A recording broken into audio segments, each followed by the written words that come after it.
Hello, everyone. Wish you a very happy new year. Now, many of you asked me to uh, give a lecture on Robert Frost's After Apple Picking. So, I have decided to do the same. So, without further ado, let us begin.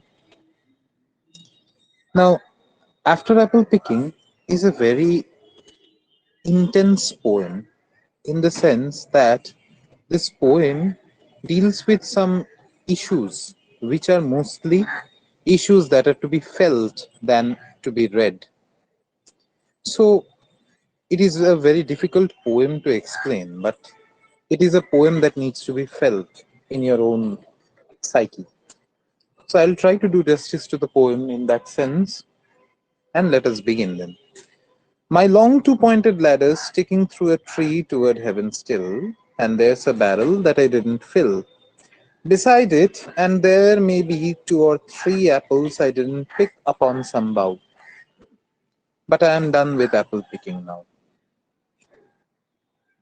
So, what happens in this poem is very interesting because it deals with a New England experience of Robert Frost, where he is showing a simple experience of apple picking. He's talking about the life of a farmer who has maybe grown apples, and now it is time to pick those apples. And it is this simple experience of apple picking that is being talked over here. However, please try to appreciate the title because the title does not talk about apple picking. It says after apple picking. So the consideration over here is not how you pick apples, how you go about this entire process, which is a very organic process if you have seen the organic ways of apple picking and so on and so forth. However, this process talks more about what happens after you have picked all the apples. Now, as you can understand from the very title and this very cursory discussion, is that here Frost is not very uh, much concerned, or let's say the speaker is not very much concerned with the act of apple picking, but rather what happens after. So, imagine one fine morning you wake up, you have a very hectic day, and on that very night when you are done with all your work, maybe two or three things are left. Maybe a few things were there which you planned but did not execute. But what happens to you after a hectic day, a tiresome day, when you are content with yourself? Now, you know, the Greeks had a concept called eudaimonia. Eudaimonia, Eudaimonia. Eudaimonia basically means fulfillment or content. So a Greek person would ask you that are you content? That is the question. It is that overwhelming question which each and every individual must come across. That are you content? You see, happiness is something which is very different from being content. You might be very happy and still not content. Or you might not be that much happy and you might be very content with yourself. So being content, this sense of fulfillment is something which is very key in our understanding of Frost's poem. So, look, the poem talks not about the act of apple picking, neither the fact of apple picking, but rather the sense of fulfillment after the work is done.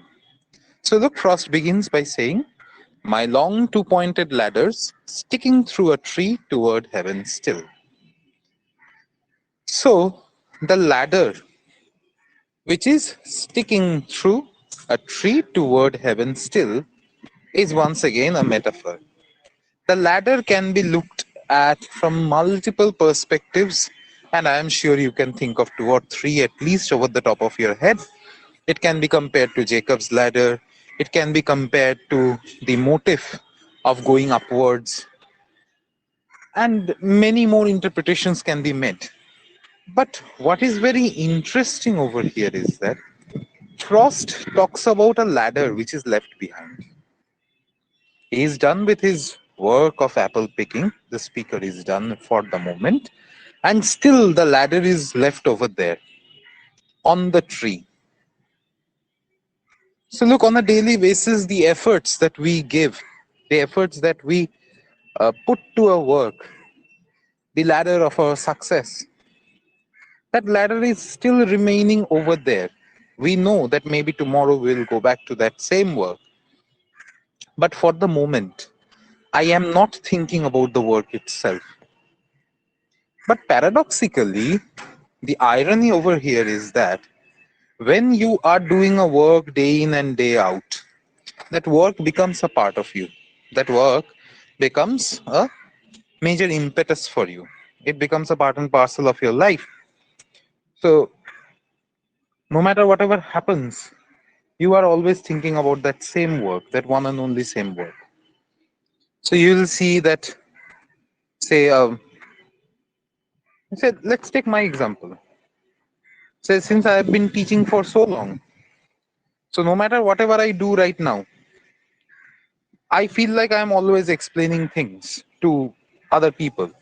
Even in common conversations, I'm trying to explain certain things because that explanation, which is a part of my teaching, has become such an integral part of my existence that I am always explaining things to people. So what happens is that the long two-pointed ladder, if you take it as a ladder to success, now apple trees are huge and therefore you will need a long ladder, and all ladders are mostly two-pointed. But what happens is that it talks about the long journey that the speaker has come across as well. That is, he has been an apple picker maybe for all his life, and now he has done his job for the day, for the time being, and now he's planning to rest, and therefore the ladder is kept over there, and it is pointing toward heaven still. So this is a very interesting expression, you see, because the reference to heaven over here has some implications. Number one is that, as we often say, work is God. So, in that sense, his ladder is still pointing towards heaven, still. And another implication is that there is much more to be done, which is left. So, in a very interesting way, the speaker pitches the petty done very poignantly against the vast undone. And that is what we do on a daily basis. Say, if you are a very goal oriented person, then you will always pitch your petty done against the vast undone. And the same thing happens over here. And there's a barrel that I didn't fill beside it. And there may be two or three apples I didn't pick upon some bough. So now he acknowledges that uh, if you know how apples are picked, then you will know that they are picked one by one from the trees, and then they are put on barrels very carefully. Because if the apples fall on the ground, then those apples cannot be used for selling. So there is the agrarian perspective over here as well, and the economic perspective as well, which you will see very soon. First, we'll talk about this. But for the time being, let's look at the agrarian perspective. That is, there's a barrel I didn't fill beside it. So he has filled many barrels, but there is maybe one barrel left which he has not filled. So the barrel is left. So some work is still left. No matter how much you work throughout the day, some work will be left. That is the rule of life because we are human beings. And no matter whatever our expectations, some expectations will not be fulfilled. That is the rule of life. So, what he says is that he acknowledges that maybe there are two, three barrels which I haven't filled, and maybe two, three apples I didn't pick upon some bough. So, some work is left. But I am done with apple picking now. So, there is a calm acceptance of all the work that has been done. There is also an acknowledgement of all the work that has been left, but there is this summation that I am done with apple picking now. So there is no way that he is going to pick more apples right now. He is content. In this way, Frost seems very akin to Rabindranath in some aspects because there is a very beautiful poem by Rabindranath which he transformed into a song as well. The poem is Ki paini tar hishab milate monomor nahe raji. So what I haven't got, I'm not going to bring out a balance sheet of that. আজ হৃদয়ের ছায়াতে আলোতে বাঁশুরি উঠেছে বাজি. So today, in the shades and light of my heart, someone is playing the flute. ভালোবেসেছিনু এই ধরনীরে ভালোবেসেছিনু. I had loved this world. সেই স্মৃতি মনে আসে ফিরে ফিরে. কত বসন্তের দক্ষিণ সমীরে ভরেছে আমারই সাজি. So that memory comes back again and again. সেই স্মৃতি মনে আসে ফিরে ফিরে কত বসন্তের দক্ষিণ সমীরে. So in so many southern winds of spring, ভরেছে আমারই সাজি. They have fulfilled my heart. কি পাইনি তার হিসাব মিলাতে মনোমোর নহে রাজি. নয়নেরও জল গভীর গোপনে আছে হৃদয়ের স্তরে. So tears have crept in the nooks and crevices of my heart. বেদনার রসে গোপনে গোপনে সাধনা সফল করে সাধনা. So through the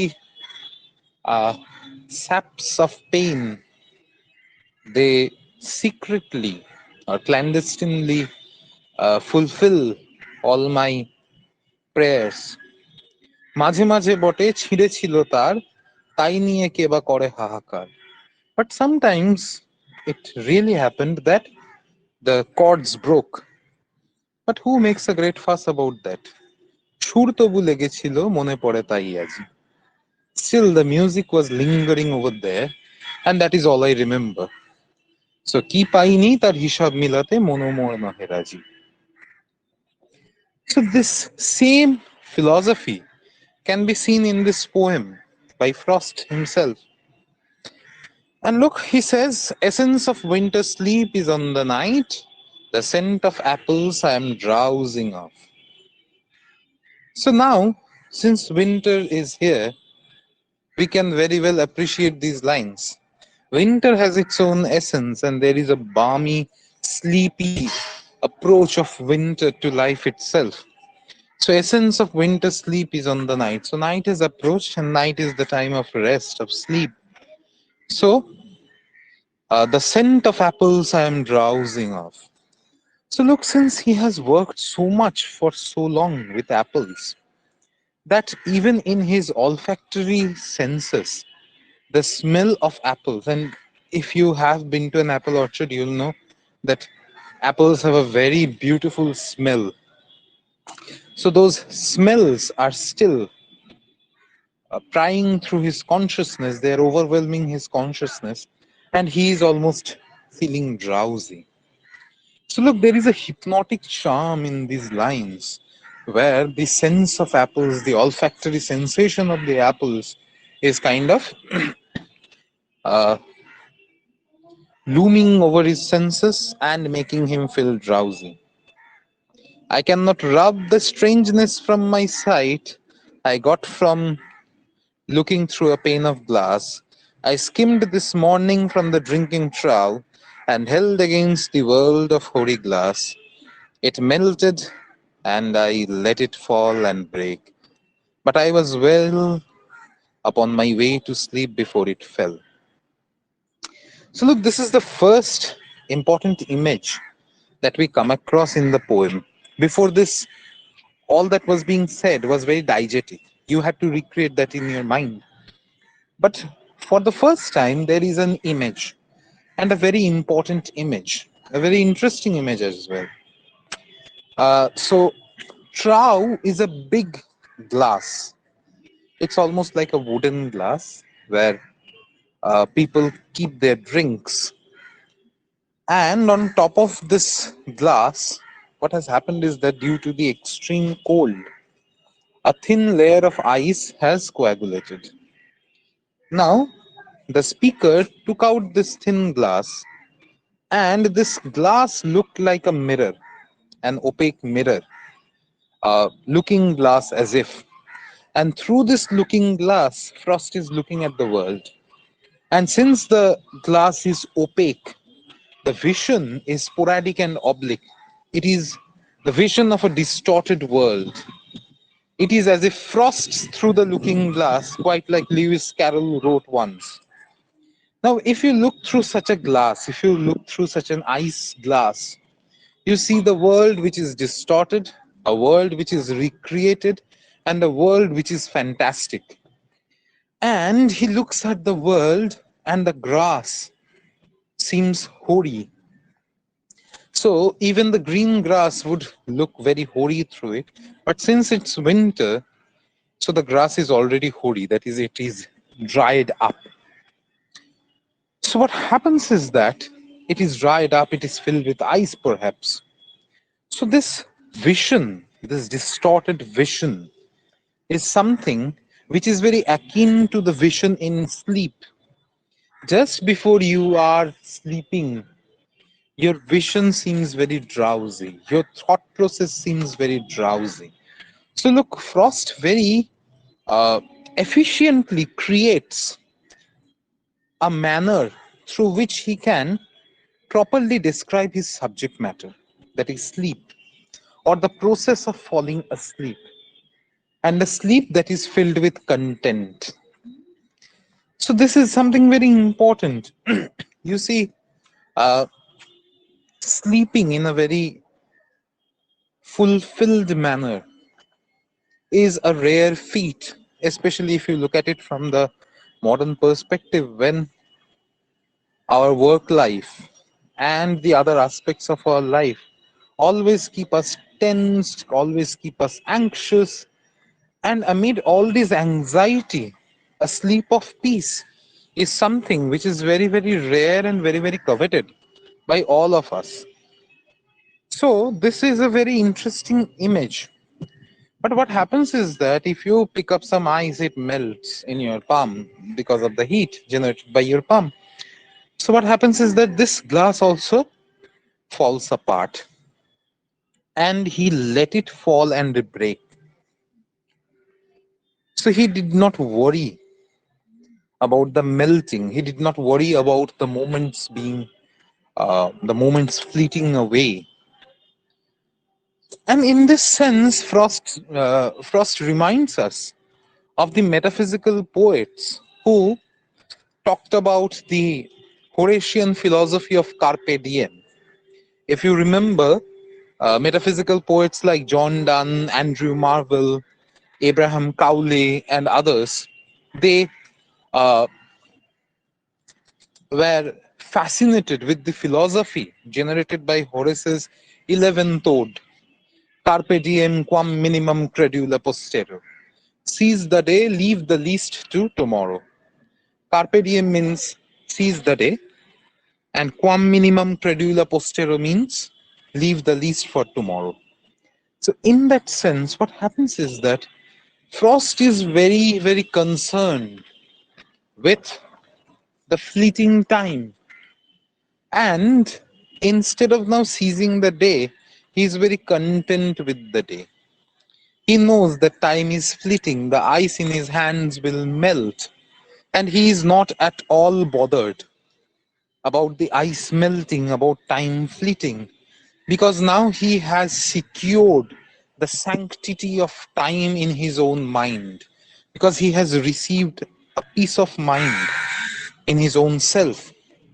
Now, why did I mention the metaphysical poets? Is because uh, T.S. Eliot, a contemporary of Frost, talked about the metaphysicals in his famous essay, The Metaphysical Poets.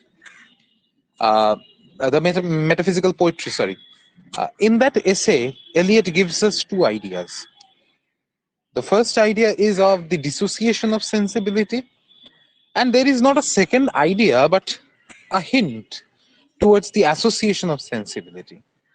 Now, Eliot is of the opinion that sensibility is generated when a word or when an expression is infused with both thought and emotion, or both feeling and wit.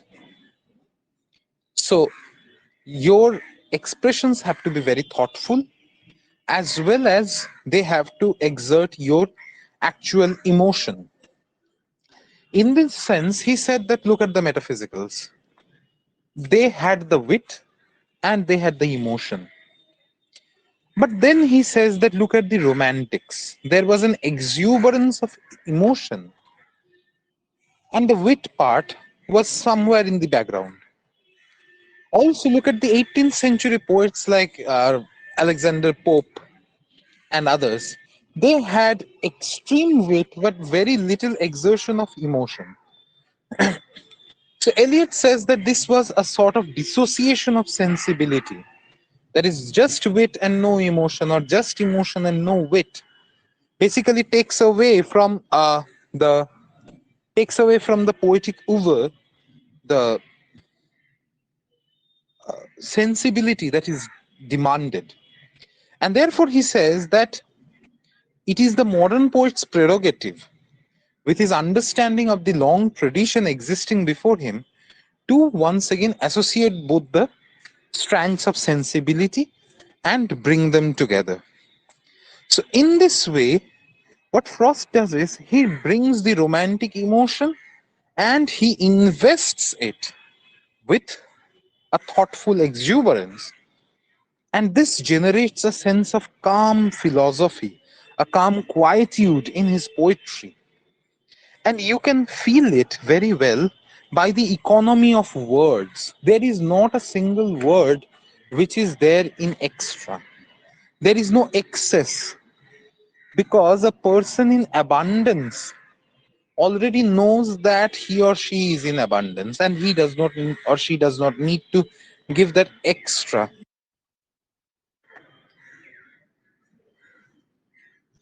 And since this extra is not necessary, therefore, what happens is that uh, the sense of abundance is already there through the meager expression. So, uh, look, he says, but I was well upon my way to sleep before it fell, and I could tell what form my dreaming was about to take.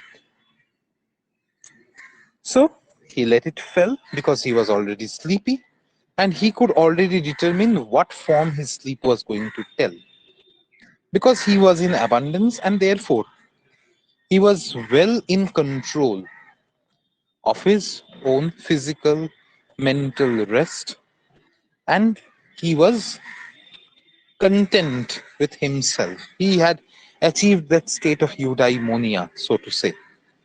Magnified apples appear and disappear, stem end and blossom end, and every fleck of russet showing clear. So you'll see that the way dreams function, dreams distort reality. That is our mind's, uh, what should I say? Now, this brings us to Sigmund Freud, the writer of The Interpretation of Dreams, which is a very interesting book. Now, in that book, Freud talks about how dreams function, how dreams are generated. Now, you see, whenever some form of trauma or some form of experience wants to uh, get itself out, there is almost a defense mechanism in our mind which tries to stop it. So, there is a dream idea that wants to get out in your dreams. But there are some inhibitors in our mind which are stopping it. Because during the time that we are sleeping, our mind needs the rest that is determined, that is necessary. And therefore, Freud says in Interpretation of the Dreams, he says that the best sleep is that one in which there is no mental activity. So if your mind is not showing any activity, a dreamless sleep is the best sleep that you can have, because then your mind is absolutely at rest. This is what Freud says. So what happens is that whenever there is a dream idea, what happens is that, or there is a latent dream, it kind of remodels itself, it reshapes itself and goes through that inhibitor and manifests itself as a manifest dream. Let me give you an example. Say your exams are coming up and maybe you are not that well prepared. So what happens is that if your mind shows you in panic, then you will not be able to rest. So your mind's inhibitor will stop those dreams. And now what will they do? They will show you, maybe say you are riding a roller coaster, or maybe you are falling from a high place. These kind of dreams we often see. That means we are falling from our own image, our own mental image of ourselves. Falling from a high place means you are losing your own place in your own eyes. This is one way of going about it. Now this was an oversimplification, and therefore it is very problematic. But I'll not discuss Freud more right now. Maybe later we will discuss Freud when you are in your semester 5 and studying Sons and Lovers and such texts. So in any case, so dreams basically distort our visions, and since he has enmeshed all his life in apples, so the magnified apples appear and disappear, stem end and blossom end. So the entire apple tree is almost becoming like a Picasso painting. It is being deconstructed and reconstructed in his mind, and every flake of rust is showing clear.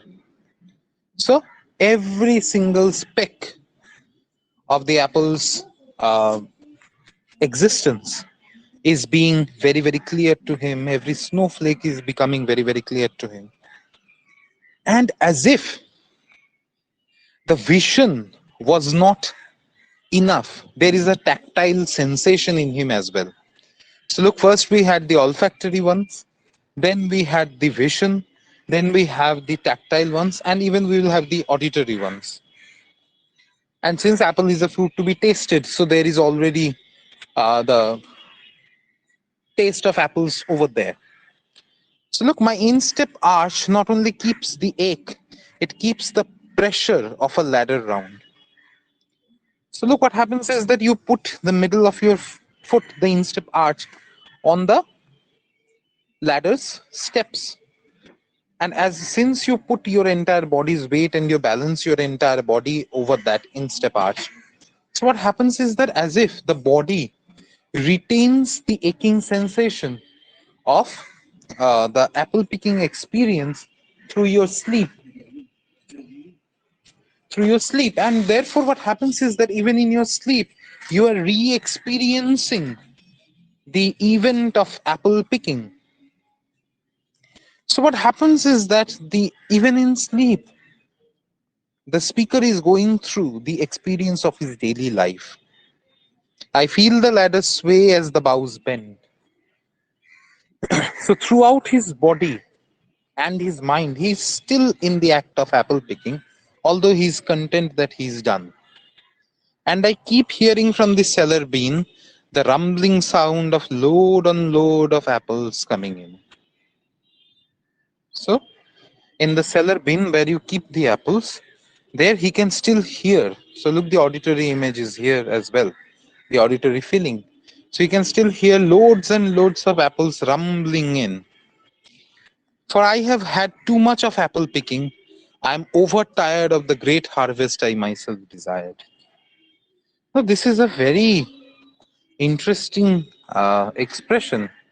Because you see, this is a very positive expression that all of us want a life where we can add some meaning, some value to ourselves, to society at large, and so on and so forth. But we have to pay the price to win the prize. You uh, first you buy money with time, then you buy time with money, and that is how life goes on. So this expression that I'm overtired with the abundance that I had sought, I myself desired, this is a reality that maybe the generation who has just retired, or maybe the generation who is about to retire, can actually face.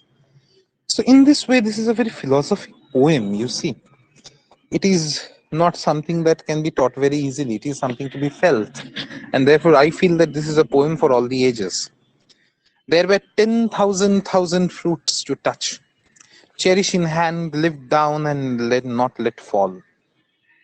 For all that struck the earth, no matter if not bruised or spiked with stubble, went surely to the cider apple heap as of no worth. So there is also the responsibility. That is, if you do not pick the apple and put it in the basket properly, then what happens is that if it falls on the ground, even if it is unbruised or unburnished, then also it goes to the cider apple heap, where they where they make the apple cider vinegar out of the apples. So there is also the responsibility, because then the apple loses its value if it falls on the ground. So you see, with all this responsibility and all this tactile, olfactory, and all these sensations in his mind, people can very well understand that what kind of sleep he is going to have. So no matter how much content he is still a part. Apple picking is still a part of him. And therefore he has not actually risen out of this entire act of apple picking. He has become synonymous with the act of apple picking itself. So we are all synonymous with the works we do. That is the fact. It changes our worldview. It makes who we are. It makes us who we are. So look, he says, one can see what will trouble this sleep of mine, whatever sleep it is. So he can already anticipate that it will be a troubled sleep and not a very sound sleep, because all these sensations still remain with him. Were he not gone, the woodchuck could say whether it's like his long sleep, as I describe it's coming on, or just some human sleep. So look, the woodchuck is an animal which hibernates during the winter. So Frost says that if the woodchuck was not gone to hibernate, he could have easily pointed out, perhaps, that whether it will be a hibernation or it will be just some human sleep. But what does he mean by this expression? Look, this is a very significant expression, because through this expression, Frost kind of tells us that he plans. That is, there are moments in our life when we wish to quit on our actions, when we do not wish to continue with the same action on a daily basis, on day in, day out. And therefore, sometimes we think of quitting. But what happens is that maybe a long night's rest takes out those ideas from our mind and we get back to the same work on the next day. But sometimes we need a break. And therefore, this idea of taking a break, whether this will be a human break of a night long, or whether this will be a hibernation where we will take a long break from his own work, is a question that is being asked over here by Frost.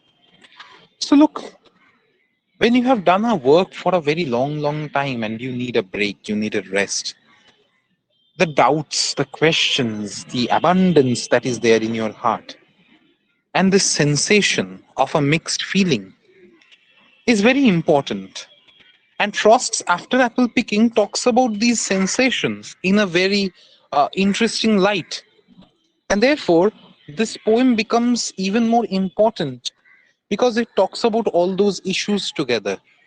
And it talks about all those feelings together, those sensations together, and it invests them with thought, philosophy, and the experience of a lived life. And therefore, this is a very interesting poem, which I feel is very interesting, and I love this poem. But I don't know why.